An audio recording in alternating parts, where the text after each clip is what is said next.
Hello, welcome. I am Cam of Cam and Focus with Geek News Now.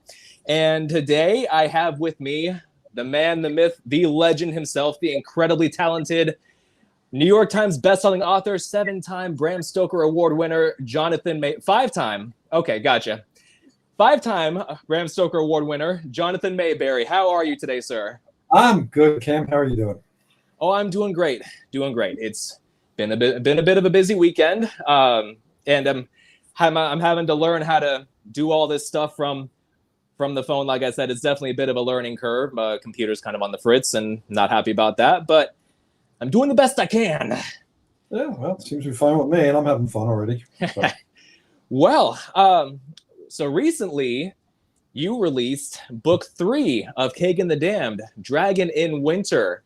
Is this going to be the definitive conclusion to his story, or do you have more planned? It's the definitive conclusion to the Witch King story, and I plan to do more Kagan books, but this is a trilogy, so it wraps that storyline, the Witch King storyline, and I leave it open for more stories down the road, which I will probably do. I'm already doing a bunch of Kagan short stories as well, and so I have no plans of stopping writing about Kagan. I just haven't yet pitched the next series of books. Gotcha. Well, tell me a little bit about how this. Okay, you just froze on me here, Cam. Oh, I think you're having some technical difficulties over there. Yep, you're completely frozen. Well, I actually don't know what to say at this point because you never got your question out, and I think you're having technical difficulties, so we may need to reboot. I'm not sure. So I'm just going to hang out and wait until you come back on.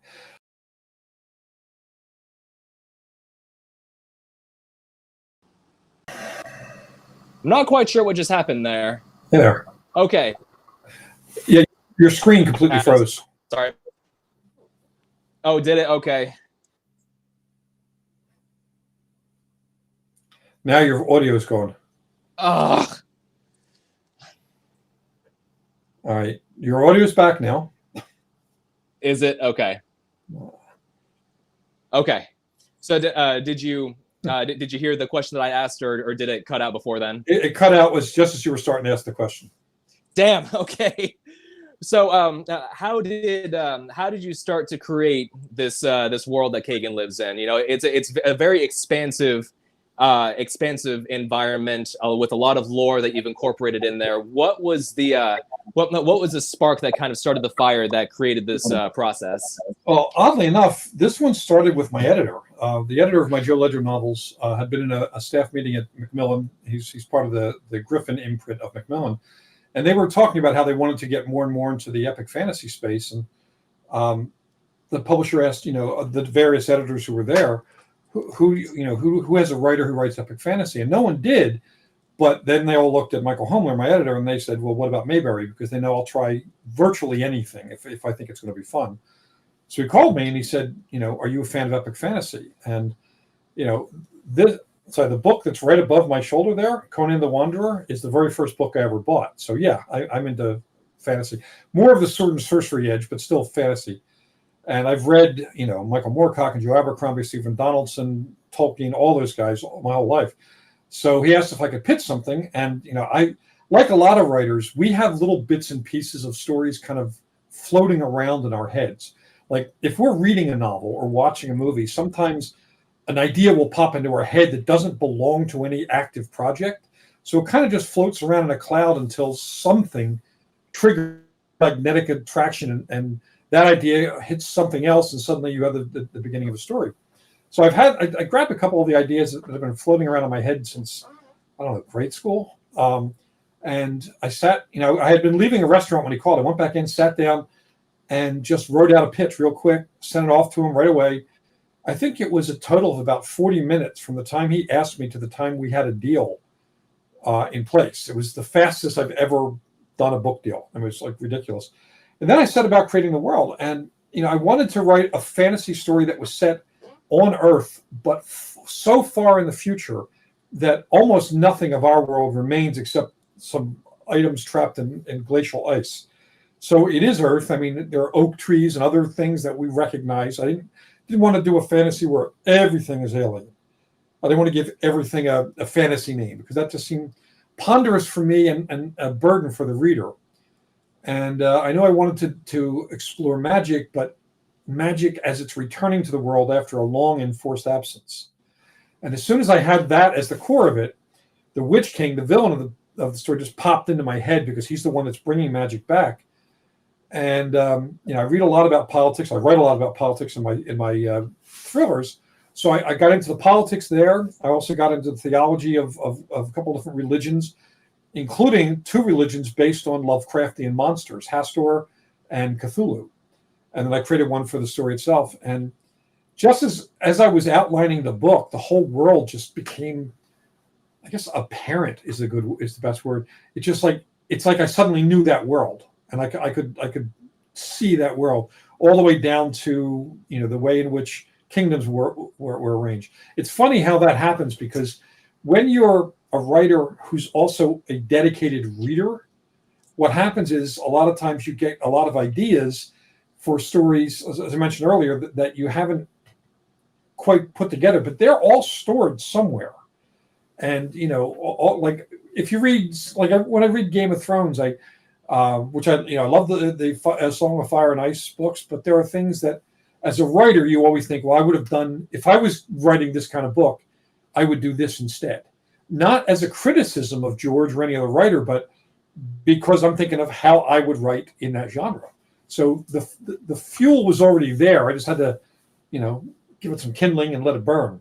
And I love the world of Kagen, and I love the character. And I also wanted to do something, since that happened shortly after my brother's suicide. My brother was a Vietnam vet who had struggled with PTSD his whole life. And I wanted to explore PTSD in a fantasy setting, which I had never seen before. So all of those things aligned, and Kagen the Damned got written.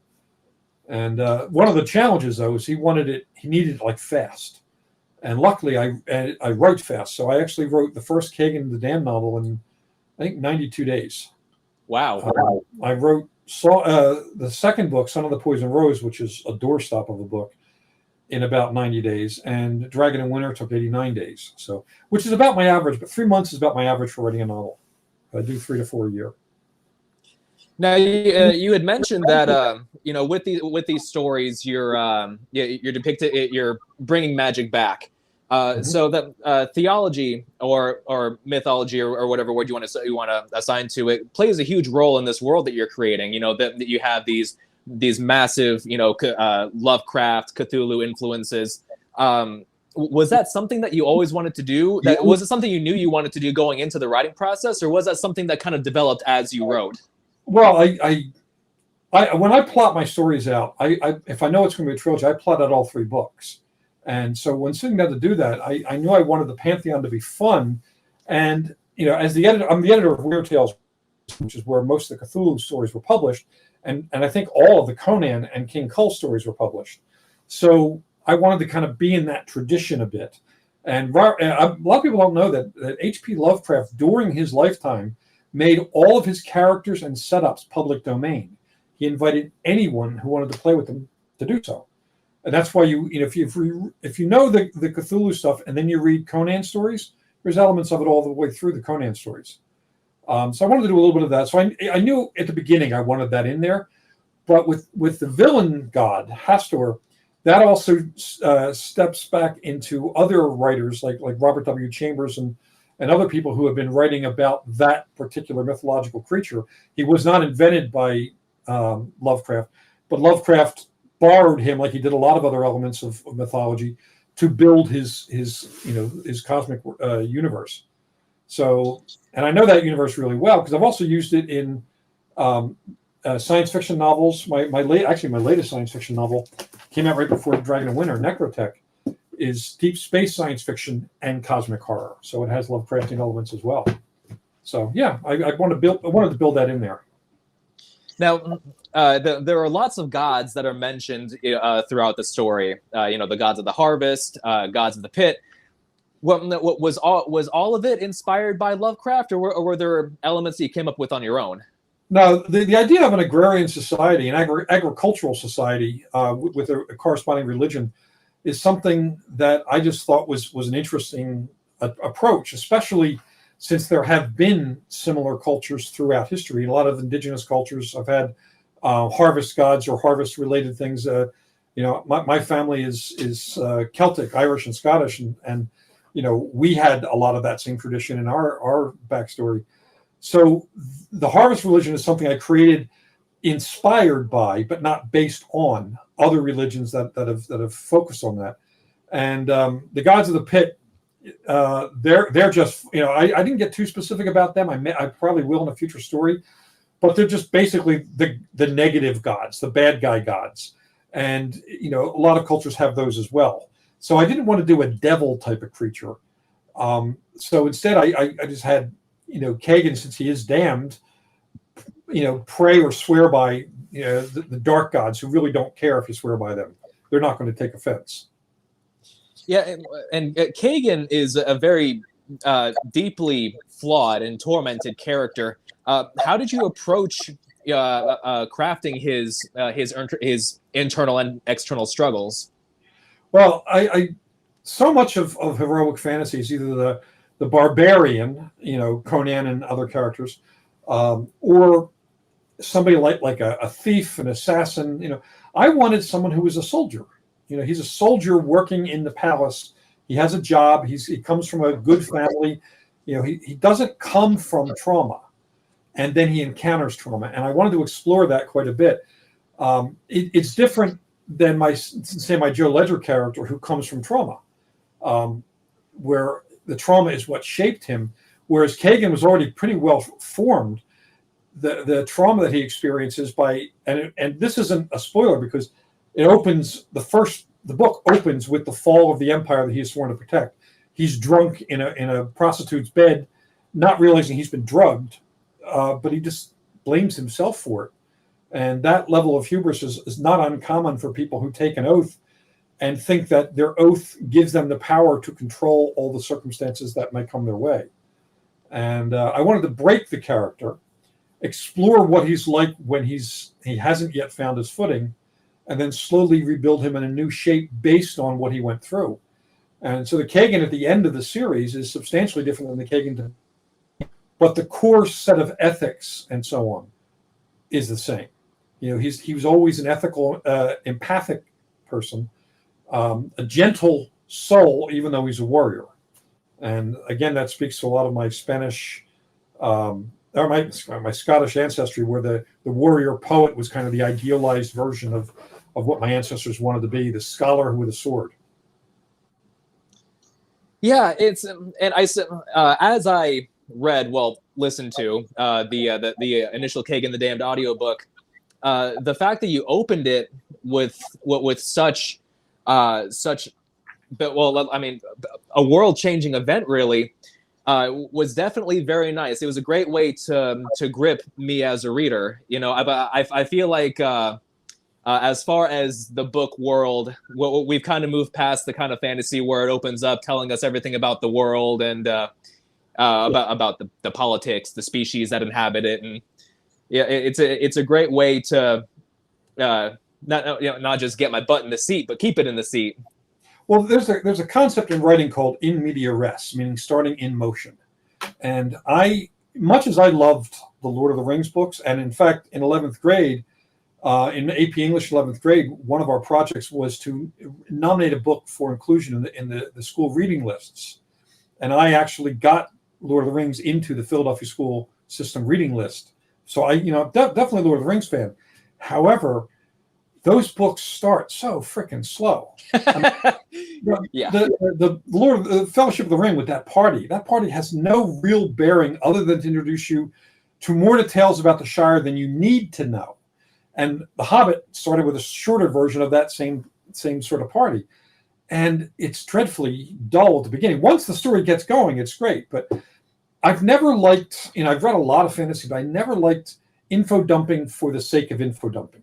I understand that writers spend a lot of time world building, but the reader doesn't need to know all of it. We're not writing encyclopedias of that world.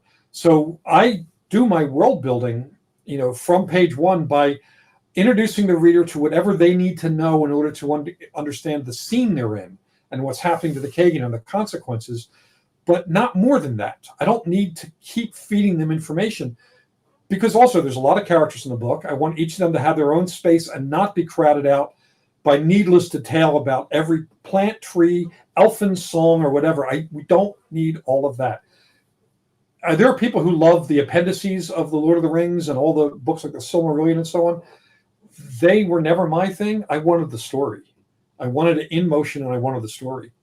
And as a result, I wrote something that kind of goes with something Ray Bradbury told me when I was 13 years old. He said, don't just write the book you would want to read. Write the book you would go out of your way to hunt down and read.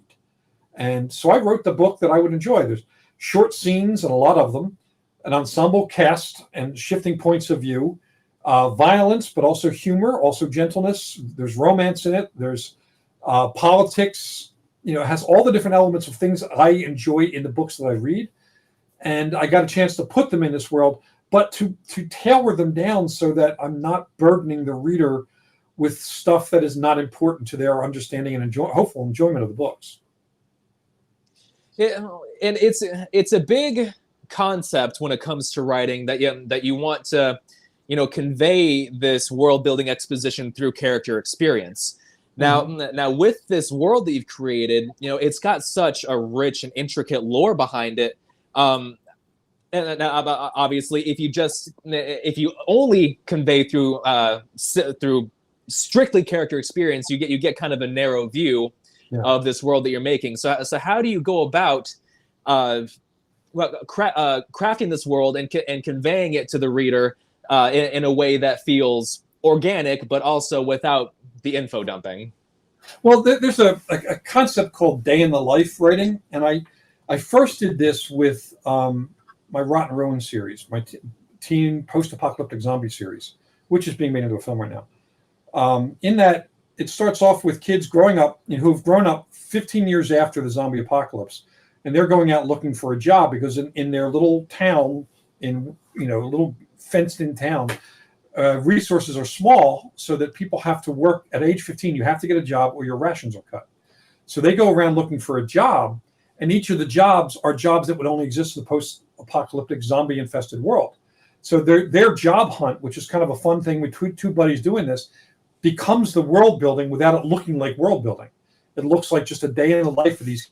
And with Kagan, I could have spent time going in deep into histories of the different cultures and so on, but I wanted the reader to find it when Kagan needed to talk about it or needed to interact with it, or the other characters needed to deal with it or interact with it, so that each chapter that has world building in it has just enough to inform so they can enjoy the scene. And sometimes that means overwriting and then scaling back. And I did a lot of that. I mean, the first draft of Kagan was about 25,000 words longer than the print version. Dragon in Winter, there was I think I cut about 16,000 words out of it. So I tend to overwrite and then cut back to only what the reader needs, maybe a little more just for flavor,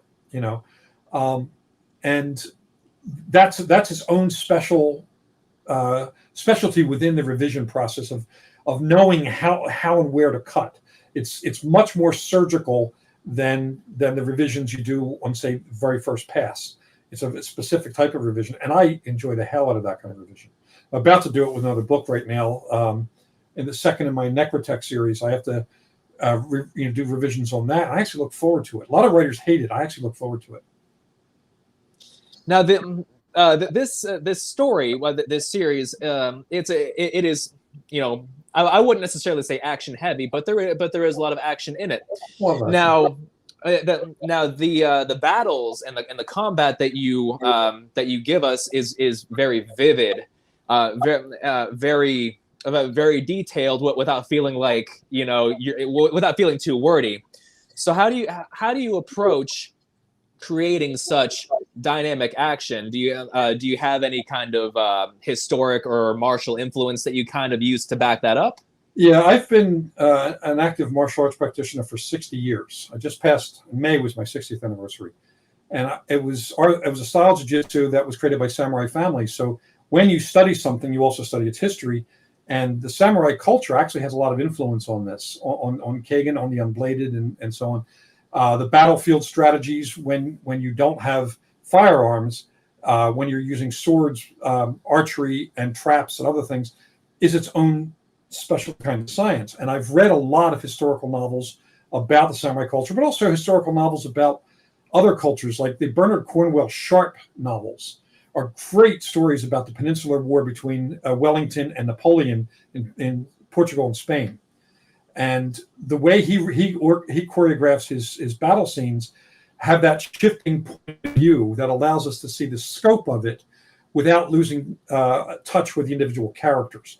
And they actually did that really well in the second and third Lord of the Rings movies. The Battle of Helm's Deep and the Battle of Pelennor Fields are both done really, really well, because you see big armies, but it always drops down to individual characters, whether it's a good guy or a bad guy.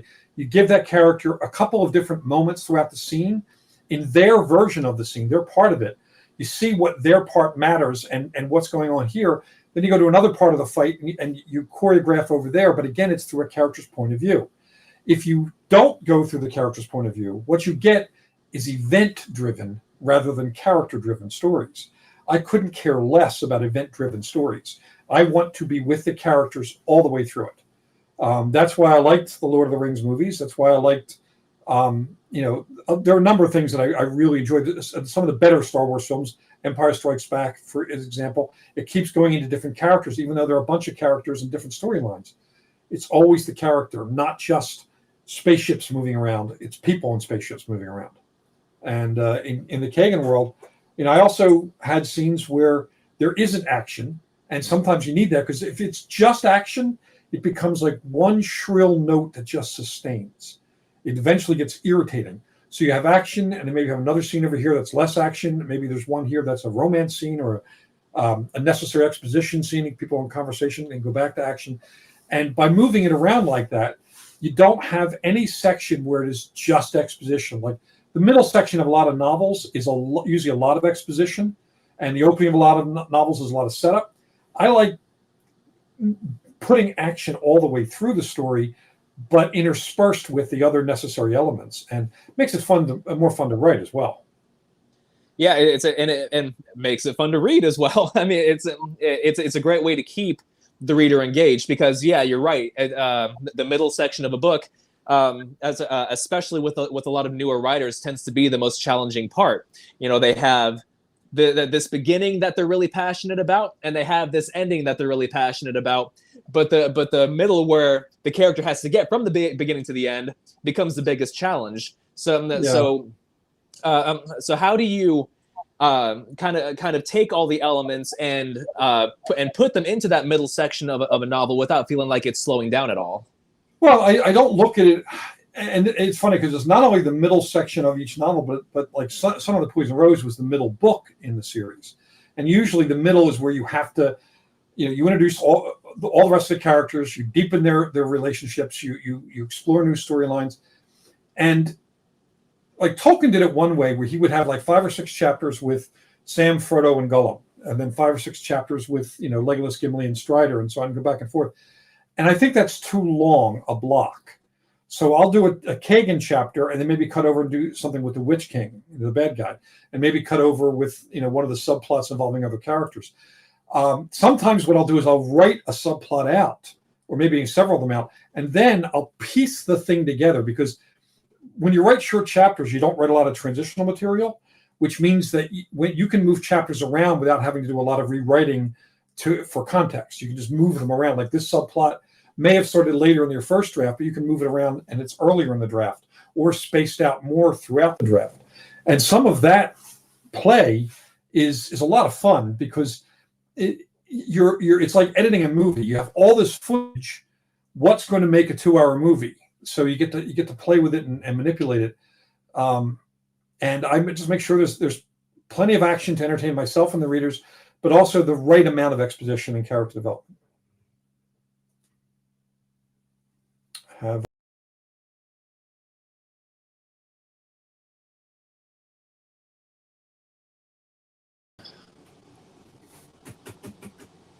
So where did we lose each other here? Hi, you back? Can you hear me? Yes, I can hear you now. Okay. I don't know where it cut out, but I was talking about the choreography of the middle sections. Right. Well, we were just getting into that when it cut out.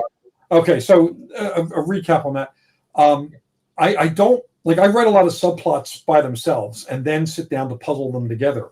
And sometimes that'll reveal areas where there isn't enough action going on. And you say, okay, well, if I can't move an important action scene there, maybe I can write what a kind of an incidental scene. Like in Dragon in Winter, there was a section where a lot was happening, but it was all important, but it wasn't action oriented.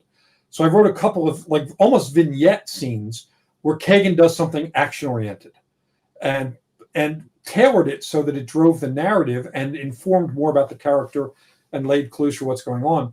But it wasn't there in the first draft, so I had to add it to make sure that there wasn't that lag in the middle. So I added a couple of things to spice that up, and it allows it to flow better. And anytime I feel like a chapter is going on too long, I'll cut the chapter, maybe leave it on a cliffhanger, what we call a narrative hook at the end of the chapter, go do something else and pick up from there and advance that story.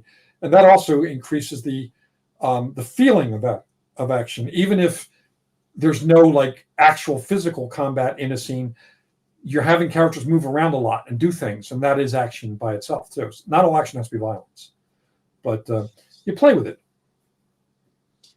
Now, with the writing process, there's a lot of challenges that writers tend to encounter.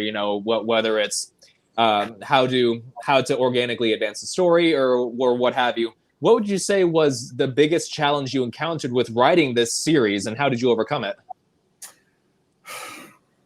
I'm not sure I had a specific challenge other than the fact that it was a new voice for me. I mean, I hadn't written epic fantasy before, and I think Kagen the Damned was my 45th novel. So, by that point in your career, I'm writing my 52nd novel now. When you're at that point in your career, you're used to being able to jump into a novel and just get rolling, and you know how to play around to find the voice of the story. But with Kagen, I wrote that first chapter, which is one sentence.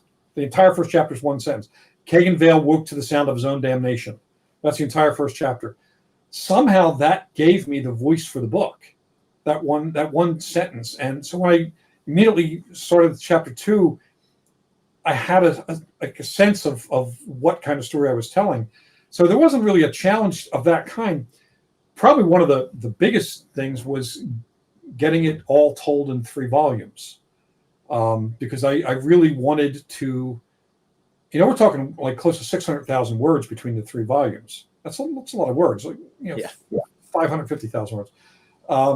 I wanted to have all the stuff that I wanted in there while not dropping any balls along the way, and also setting up for possible future stories.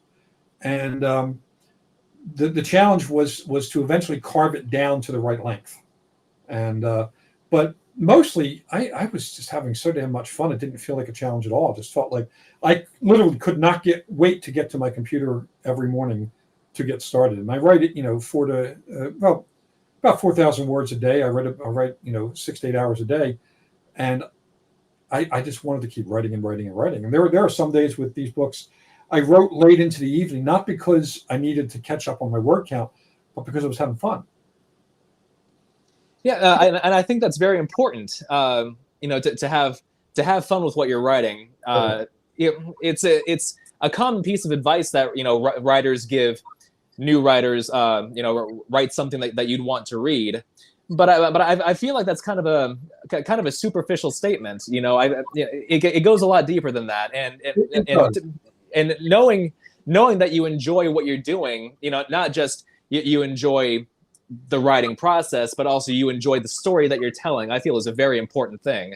Yeah, and also when we tell people, write what you would like to read, I lean more into what Bradbury said: write the thing you would hunt down and read, because something like that speaks to your understanding of why you like certain things. And it's really important for a writer to understand the reader in their head, because, like, as writers, everybody we know is a writer, and there are a lot of books out there. What makes us, resonate with one book and not another? What makes us connect with one author and not another? I don't let that be a passive thing in my head. I want to know why I do what I do. I don't want to know why I like and don't like what I like. And some of that was born when I was teaching myself how to write a novel, because I didn't go to school for creative writing. I went to school for journalism. I wanted to be a magazine, actually originally a newspaper reporter. I went up being a magazine feature writer for 30 years, part-time. My day job was martial arts and that sort of stuff. But I never took a class on creative writing. So when I decided I wanted to write my first novel, since I hadn't taken any classes, what I did is I picked the 6 novels that I most enjoyed that were in my subgenre. And my first novels were small town horror, what they call urban Gothic. So I read Stephen King's Salem's Lot and The Haunting by Shirley Jackson and Ghost Story by Peter Straub, etc. I read them as a reader, and then reread them multiple times as a writer, looking for those elements of craft that I learned about by reading books on how to write novels. And I didn't find the books that useful, except in explaining what the elements of craft were. I wanted to find out how different writers within the same genre manipulated those elements of craft to write in their unique voice and to tell a story that reached the audience in a compelling way. Not to copy anybody's style, but to understand how they use the tools in the toolbox, so that when I would write, I knew when I could manipulate language and when I needed to follow a literary rule. I knew what kind of character development spoke to me when I'm reading it. Like Elmore Leonard is probably the best for character development. He could write half a sentence and he knew everything about the character. I mean, that's a gift. J.K. Rowling with Harry Potter, every single character in those huge books has a unique voice. So that's a dialogue trick. Well, how do you make a unique voice? So a lot of it is, if you understand the elements of craft and go looking for them in the writing that you admire, and sometimes in the writing you don't admire, you get to see how it's done. And that way, when you write the book that you would want to read, you understand why you would want to read that book. It's a completely different approach to the write what you want to read thing, because you have deconstructed and analyzed that process in your head as the reader, and now you're applying that process to you as the writer. Now, you had mentioned earlier that the Kagen the Damned series is your first venture into epic fantasy. So how does your approach to writing, these epic fantasy stories differ from your other work? Well, some of it's languaging. There's certainly a lot more figurative and descriptive language in fantasy fiction, because they help with world building. They also help with tone and mood, because if you understand motif, metaphor, allegory, and so on, and also figurative language, you can build a lot into the story, into the language of the story, the voice of the story. And one of the things that I've always done since I started, I guess, with my third novel, I read poetry aloud for at least half an hour, sometimes 45 minutes every day. I read it aloud before I write fiction. Old poetry, new poetry, song lyrics, but I read it aloud as if I'm performing the lyric in a spoken word setting. And that, the pauses and beats, you learn a lot about the dramatic beats from the way a poet lays out the words. You learn a lot about the concision of creating an image that somebody will understand in just a few words. You understand that if you read poetry, you can then apply it to fantasy fiction, especially, because you want to be able to get them in the same head. You want them seeing that world. And poetic influence on prose does that better than anything else I know of. And when I was reading the Kagen books, I was reading a lot of Pre-Raphaelite poems. And the reason I picked those, Dante Gabriel Rossetti and Tennyson, Keats, Yeats, a bunch of the guys who were in or around that time period of late 19th, early 20th century, because a lot of their poetry dealt either with mythological characters Shakespearean characters, which are always fun, and a few other elements, from folklore. So I actually wound up building some of them into the story. The character Marilena is Tennyson's Lady of Shalott and also Keats' La Madame Sans Merci. It's the same character. I took the elements of both poems and built that character. So poetry actually informed that character. There's stuff from Edmund Spenser in there. I have elements of Shakespeare in quite a bit of my writing. And that makes it fun too, because it grounds it in literary settings, and some of the plot elements that people recognize from classic poetry, that deepens it for them, because that classic poetry is fantasy poetry. Lady of Shalott is a fantasy poem about a witch watching the world through a magic mirror and pining for the real world, and she sees Lancelot, and she finally leaves her castle, but then finds there's a curse on her if she leaves her castle, and she dies. So naturally, that doomed princess and a witch sorceress in a castle, it was too much fun not to want to put in a novel. And I didn't want a fairy queen in a novel, or a fairy princess in a novel who had to be rescued by a male character. She rescues herself. Yeah. There's quite one of my favorite scenes I've ever written is when she finally leaves her tower in the third book. I had a hell of a lot of fun with that. So, basically that's how I do it. That's how I get that voice, the fantasy voice. Yeah, and I'm glad that you brought up Marilena, because without getting too much into spoilers for the third book, now she has shown to be a huge influence on Kagen as a character, and I've always been a sucker for the kind of star-crossed lover type of stories. Without getting too much into spoilers, what can we expect as for her as a character moving forward?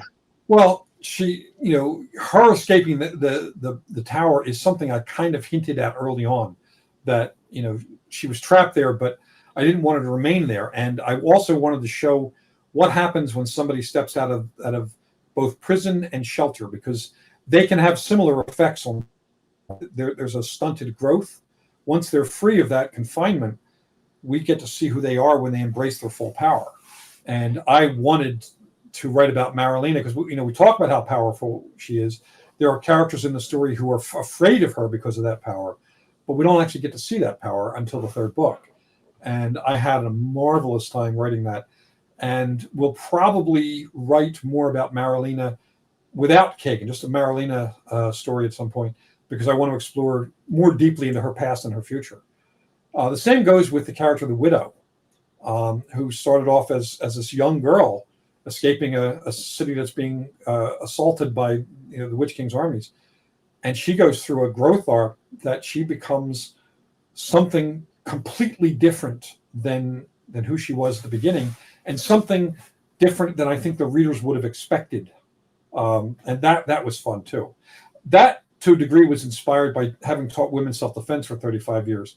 We had so many women in the program, especially when I was teaching at Temple University, who would take our self-defense programs because they had been victims of anything from harassment up to sexual assault, in the whole range in between. And such a huge percentage of the female population, deals with that violence and nonsense and horror.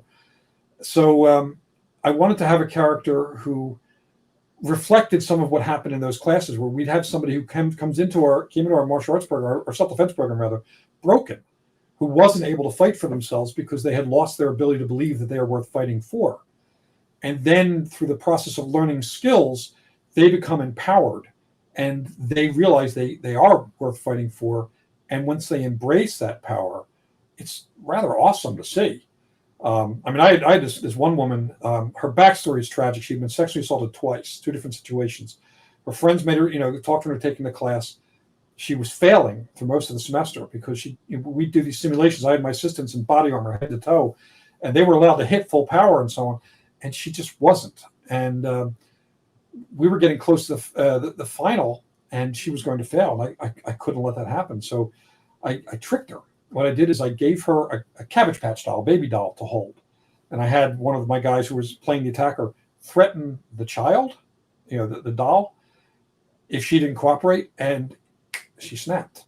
It took 4 of us to pull her off. She was a 117-pound girl. She was 19. It took 4 big men to pull her off of our assistant.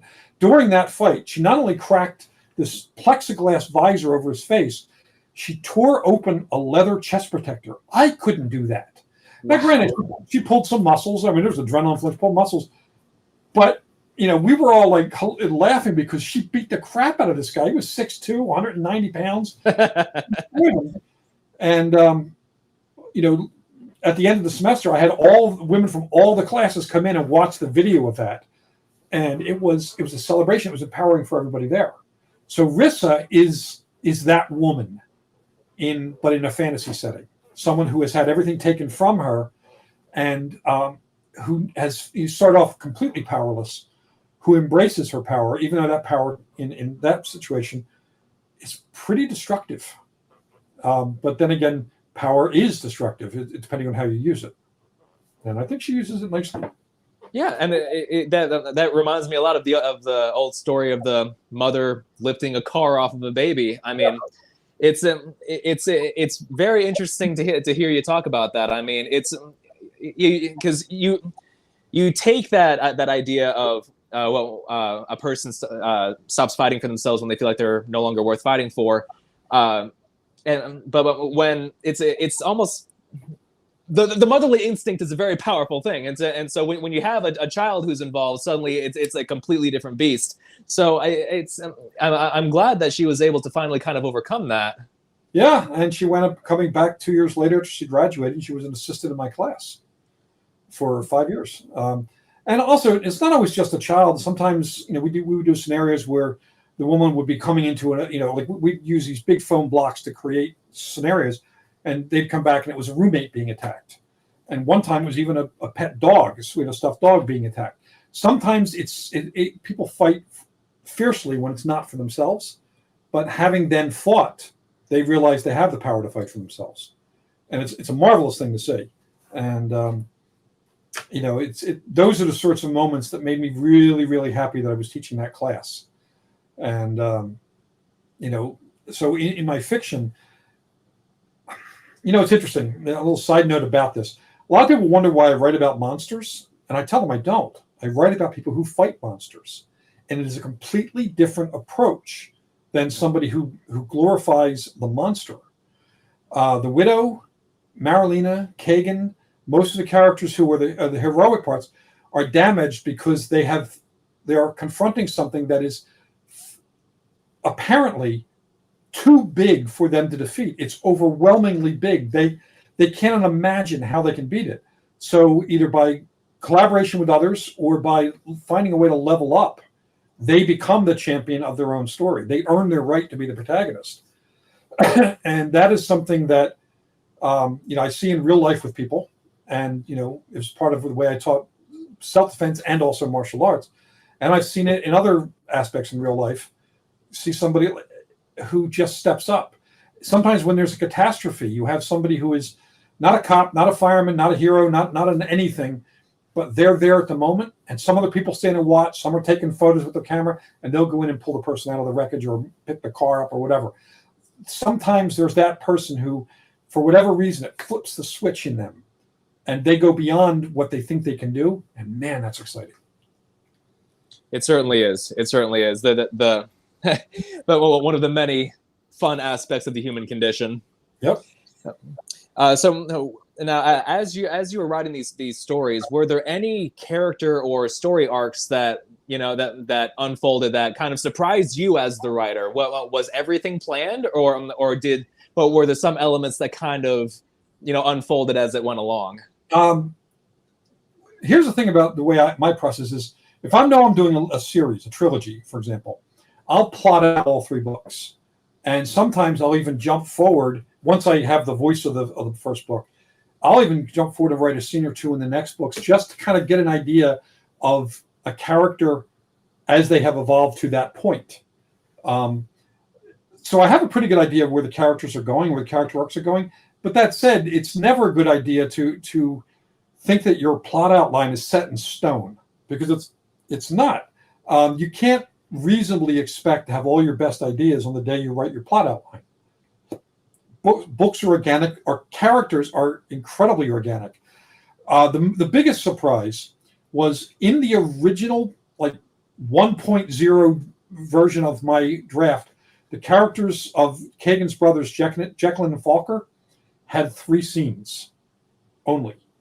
But when writing the first scene where they rescue a key character, I fell in love with them. I fell in love with their personalities, their banter, and the fact that their banter made they were playing like kind of like the class clown sort of thing, kind of like the Weasley brothers in Harry Potter. We've seen those types of characters, but underneath they're actually good people, strong, capable fighters, and generous of spirit. So having written that and seeing that emerge in the rescue scene in the first book, I decided to go further and build them more into the story. So I backed up and I wrote a storyline in there, changing who resolved a certain thing that's in the Winter Wilds in the north, the frozen north that's in the book. Originally, a different character was the central character in that.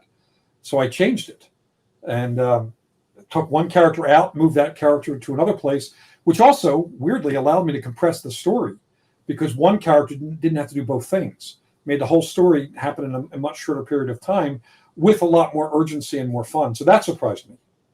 And also, when I first created the character of Took, I had a different take on his personality. He made some jokes, but when I was a bodyguard, I was a bodyguard for 5 years. I had my partner, we were, our 2-person team within our company. He was always making jokes about balls. He had this weird sense of humor. That was his thing. So that's where that came from.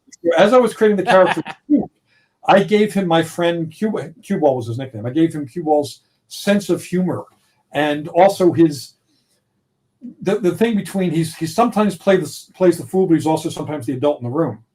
And that was my friend who has since passed, and I wish he was alive because he would enjoy the character of Took. But he is based on a real person. And that was fun. And one character surprised me when I was outlining, Mother Frey. I had written a fantasy short story called The Hammer of God about a woman who was an investigator for the Office of Miracles in some fantasy setting with a young woman, a young novice named Miri as her assistant. And it was for an anthology of short stories based on the concept of Holmes and Watson, where you had a super observant and knowledgeable lead character and a supporting character who was our very human proxy, the person who would ask questions so the other person could explain.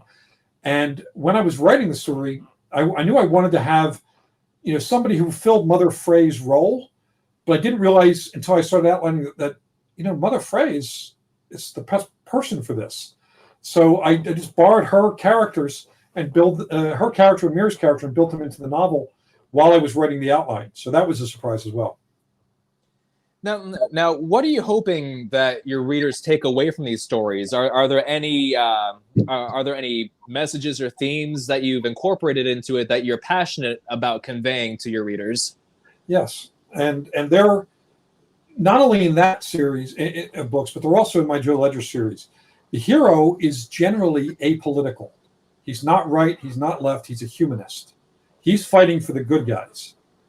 He's not trying to rebuild the Silver Empire at any point during the series, even though he's launching a war. He just wants to stop the hurt that's happening, and that is the kind of hero I like. I may have my own specific political beliefs, but I don't infuse them into my novels. My characters, my lead characters, Joe Ledger and Kagan, are similar in that they're humanists who will go to any lengths to protect the innocent.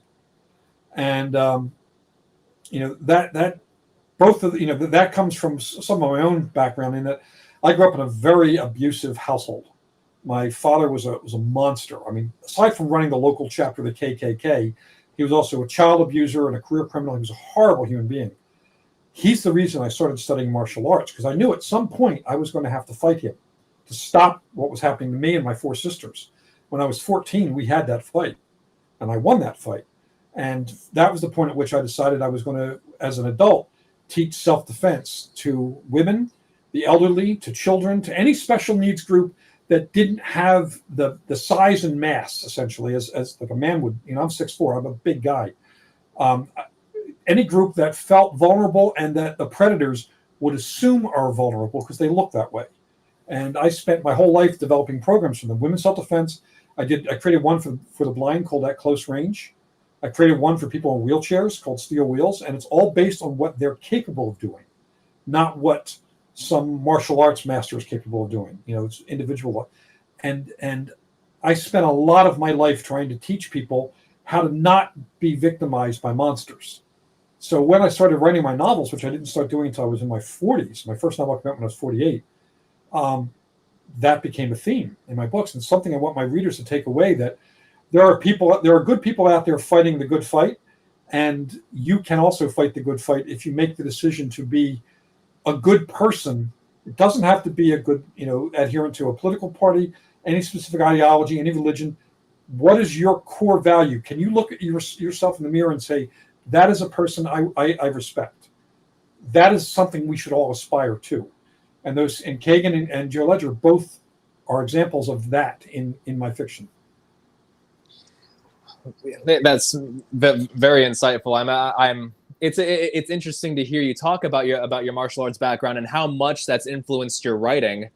I can see that it's something that you're very passionate about, and it really comes through with on the page. It's definitely very interesting to hear you talk about that. I like that about you. Thank you. And I've had, unfortunately, with bodyguard work, I was also a bouncer for 5 years. I've had several hundred fights. The bodyguard business, our agency was only hired when there was an actual credible threat against a performer.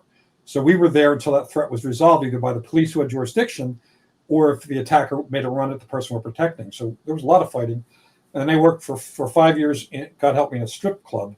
A friend of mine who was a dancer asked me to apply to be a bouncer there. And I was there to protect the women because they were being horribly harassed by these guys who thought that just because somebody danced and semi-naked on stage, that meant that the guys can go in and just grab what they wanted. And my job was to disabuse them of that notion. And unfortunately, when you get a reputation for being a tough bouncer, the guys and their friends will keep coming back to the bar, keep drinking until they feel brave enough and take a run at you. So you're doing a lot of fighting. Yeah. So that experience of what makes a real fight, and a real fight of different kinds, like the way you respond to somebody trying to steal your wallet is a lot different than if somebody's trying to kill your family. There's at the two ends of the scale. The fights also have to be appropriate to the level of threat, and to with an eye toward what the legality is, who you are, who that person is, and so on. And there has to be consequences afterwards, because after a fight, unless you're inhuman or a sociopath, you're carrying around emotional damage, even if you win, because you've just been in a violent conflict where people were hurt, yourself and the other person. And that leaves a mark. And I always explore that in my fiction. All right. And I have just one more question for you, just kind of a fun one here. So if the Kagen the Damned series were to ever get adapted into, film series, TV series, whatever, who would be, some filmmakers, actors, whomever, who you personally would want to see involved with it? Well, I'm currently working with Chad Stahelski, who directs the John Wick films, and is also a fight choreographer. And we're going to make an announcement tomorrow about him optioning something of mine. But he would be a good one because he's also a humanist. We've had long talks. He's also a martial arts guy. He's not about trying to look tough. He's about, if you're in a fight and you need to fight to protect somebody or yourself, what do you do in that moment? And he understands fight choreography. He was the fight choreographer, for the John Wick films. His fight team, he was a stunt double for Keanu Reeves in The Matrix, stunt double for Brandon Lee in The Crow, and a million other things. He understands it. So he would be my go-to director, producer director. As far as an actor playing Kagen, it's tough because Kagen's about 5'9", 5'10", muscular, but he's not a giant. He's not like a Conan sort of guy. And he's not a smart ass as, say, Ryan Reynolds, who I kind of based my Joe Ledger character a little bit on.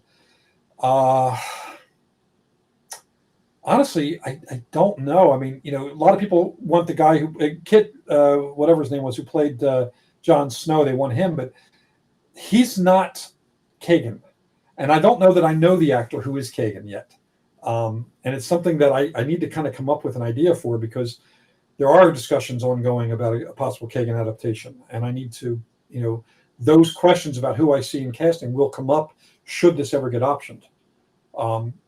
With the Joe Ledger stuff, I have already my ideas of who I want, but that's something I can't talk about publicly yet. But Kagan, I like Took. I want Aldous Hodge. I love him. He was great in Leverage. He's big. He's very strong, and he can handle both the comedy and the drama. For Philia, I would. There's an Irish actress. I never pronounce her name right. It's Reese something. I can never pronounce it. Is it Saoirse Ronan? Yes. Okay. I think that's how it's pronounced. That's I've only ever heard it pronounced that way. I don't even know if it's correct. And she could be a good Philia, For the Witch King, I've always had in mind either Benedict Cumberbatch or Jude Law. That's awesome. And Helen Mirren, not Helen Mirren. God, who's Dame Judi Dench as Mother Frey? So I have some people in mind already. I got you. The last time that I saw Judi Dench in something was the Artemis Fowl adaptation, and I was that's probably one of my top 5 most hated films of all time, because I love Artemis Fowl.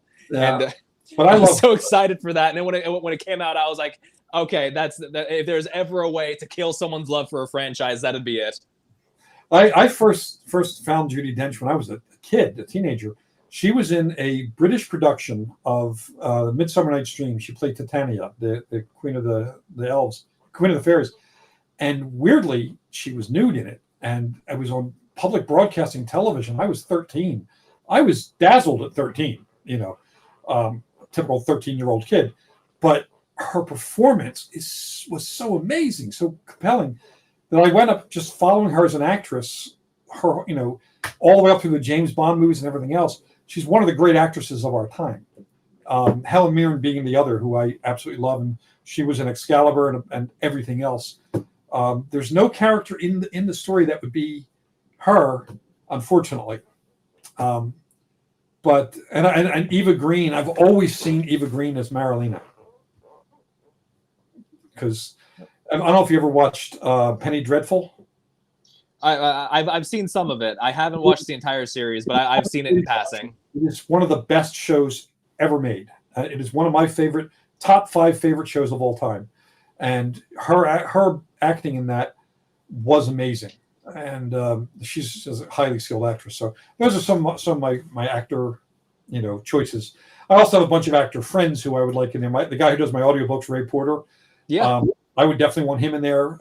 Probably playing one of the either the nobles, or maybe even Jacob Ravensmere, the scholar. Mm-hmm. That'd be a lot of fun. Yeah. But when you brought up Eva Green, I was honestly almost expecting you to say that you cast her as Lady Kestrel. Yeah, but that to me that feels too on the nose. I wanted her more powerful. Lady Kestrel, almost anyone can play that role. Though it should be a British actress for some reason, I just think all fantasy characters have British accents. It's been a thing. I think that started with the Sword and Sandal movies, because every time they did a story about ancient Rome, all the actors were British. So apparently, ancient Rome was a suburb of London. Who knows?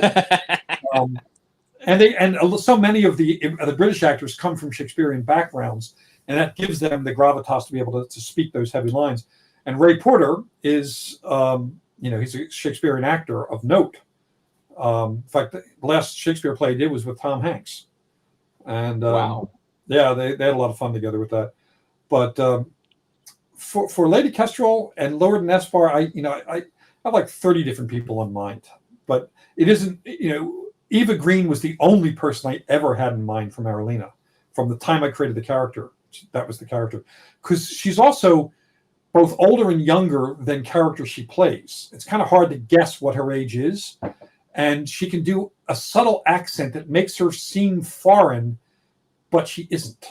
It makes her seem like she's from somewhere in Eastern Europe or somewhere else in the world, because she can put just a touch of an accent in and sustain it in a way that makes you believe that she's not from around here. She's from somewhere else, somewhere pretty interesting. And I also heard that she's extremely smart and a very cool person to work with as an actress. So. Yeah, well, no, when you're working with actors, that's really all you can hope for. There's too many stories of actors who, blow their stack on set, and it's amusing at times, but also it's like you kind of feel bad for the people involved. Yeah. Now for Kestrel, Rebecca Ferguson would actually be a good call for Kestrel. I could see that. Because she's tall, she's elegant.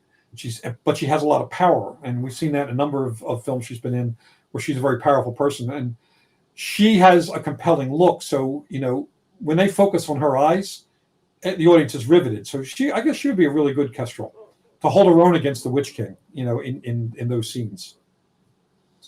All right. Well, that's all I've got. We just hit over an hour.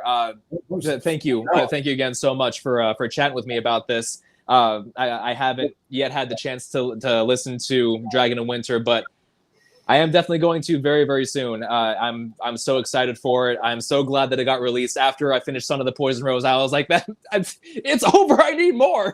Yeah, well, I wrote I wrote all 3 books within 2 years, while also writing other books. And Dragon and Winter is, it also is. Ray Porter, I think this is my 50th of his books he's read, between novels and nonfiction, novels, short story collections, and so on. I actually think this is his best performance, and I think it may be my best writing.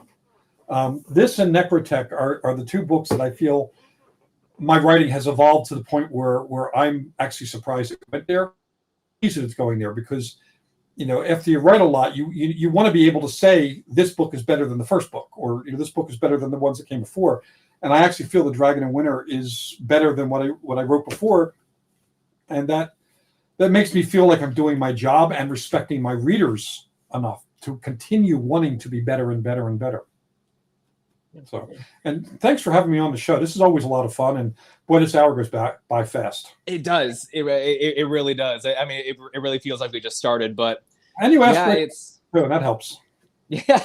Well, thank you so much again. And thank you to everybody who tuned in. Thanks to everyone who commented. This has been an absolute great time. And you can find, if you're watching this on the Geek News Now YouTube channel, this will also be moved over in the next few days to my YouTube channel, which is Cam in Focus. Fairly new. Haven't started uploading to it yet because it just got made. But cool. Congratulations. I'm getting there. So thank you again, and we will see you all next time. All right, take care. I don't like sand. It's coarse and rough and irritating, and it gets everywhere.